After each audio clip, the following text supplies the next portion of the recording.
چنانچہ حافظ ابن قیم رحمۃ اللہ علیہ نے الداء والدواء ایک کتاب ہے، اس میں لکھا ہے کہ جو انسان بھی گناہ کا ارتکاب کرتا ہے اس کو گناہوں کے نقصانات پیش آتے ہیں دنیا میں. ان میں سے ایک یہ ہے کہ نیکی کو دل نہیں چاہتا. نماز پڑھنا بوجھ ہوتا ہے، تلاوت کرنا بوجھ ہوتا ہے، مسجد میں آنا بوجھ لگتا ہے، نیک محفلوں میں آنا بوجھ لگتا ہے، دل گھبراتا ہے. جب بھی نیکی سے دل گھبرائے سمجھ لیں کہ یہ گناہوں کا وبال ہے.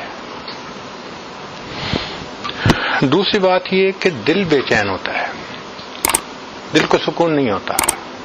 انسان جو چاہے کھائے، جو چاہے پیے، جہاں چاہے سوئے، ہر دنیا کی نعمت ہے ہاتھوں میں، سکون نہیں ہے، ڈپریشن ہے. اور یہ بھی نہیں کہہ سکتا کہ کس چیز کی کمی ہے، پھر بھی نہیں سکون، پھر بھی نیند نہیں آتی.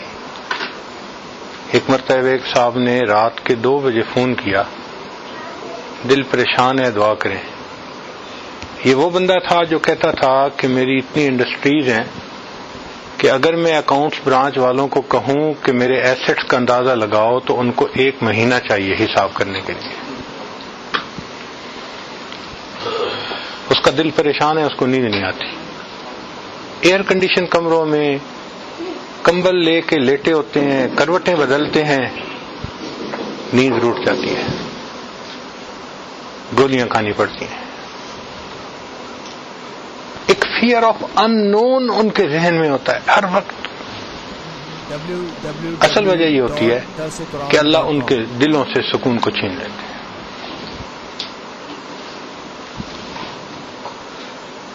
تیسری بات کہ ان کے زندگیوں سے برکت نکل جاتی ہے. برکت کا کیا معنی؟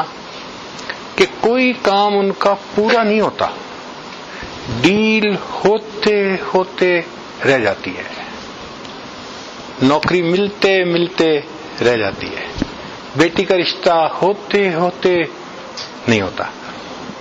حضرت لوگ آتے ہیں، بیٹی کو پسند بھی کر جاتے ہیں، خوش جاتے ہیں، پھر جواب ہی کوئی نہیں دیتا.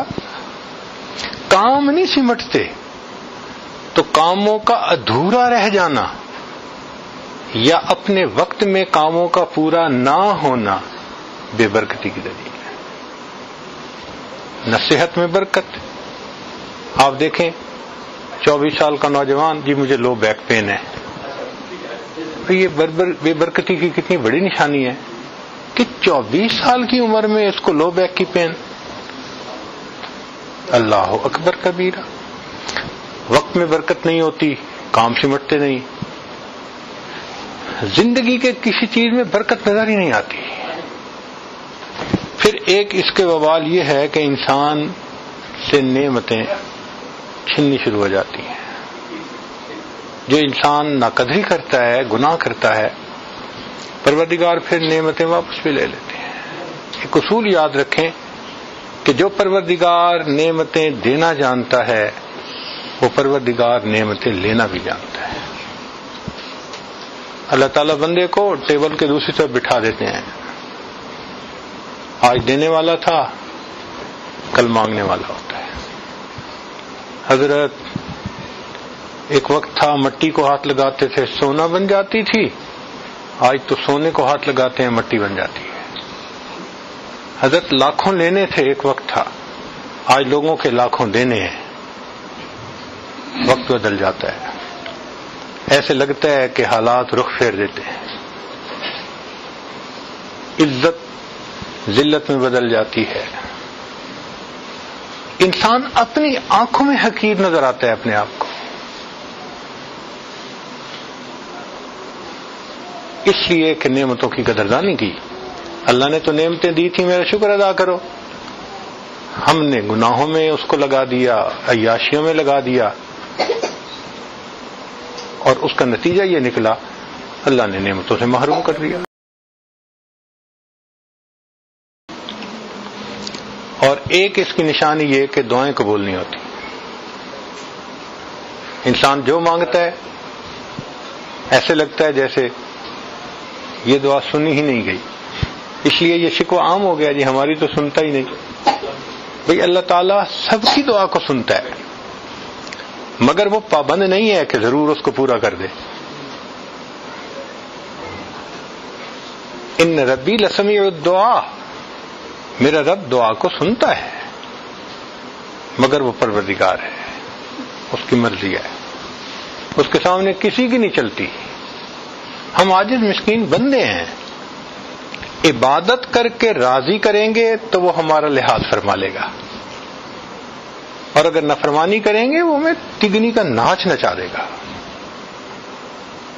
سروں سے پگڑیاں اچھل جاتی ہیں، دوپٹے اتر جاتے ہیں، گھر بیٹھے بٹھا انسان ذلیل ہو جاتا ہے. بھائی چٹان سے جو سر مارے تو اپنا ہی سر پھوڑے گا نا، تو اللہ رب العزت کے ساتھ یہ معاملہ.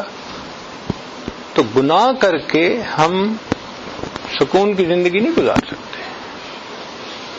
اردو کا مقولہ ہے رہنا دریا میں مگر مچھ سے بیر.